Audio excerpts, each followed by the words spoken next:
என்னமா இவ்வளவு கூட்டமா இருக்கு? திருப்பதியில ஏமாவோட பாத்துறவங்களுக்கு முருகரை பார்க்கல இன்னைக்கு.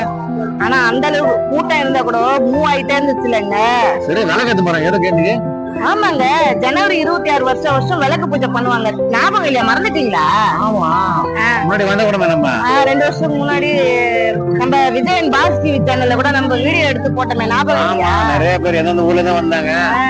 பஜனை பாடிக்கிட்டு அங்கங்க இருந்துட்டு தங்கிட்டு அப்படியே வந்து இங்க காலையில 10 மணிக்கு ஆரம்பிப்பாங்களாம் விளக்கு பூஜை. ஆரம்பிச்சு 12 மணிக்கெல்லாம் முடிச்சிருவாங்க. அதுக்கப்புறமா அவங்கவுங்க பூஜை பண்ணிட்டு சந்தோஷமா நல்லா இருக்கு. கூட்டம் இருந்தா கூட பரவாயில்ல, மூவ் ஆகிட்டே இருக்குது. எனக்கு தெரிஞ்சு என்னன்னா, தனிப்பட்ட முறையில வைக்கும் பொது வைக்கும் போது எல்லாம் நல்லா இருக்குன்னு வேண்டிக்கிறாங்க போல இருக்குல்ல.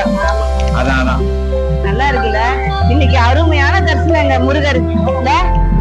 எல்லாரும் நல்லா இருக்கணும், அவ்வளவுதான்.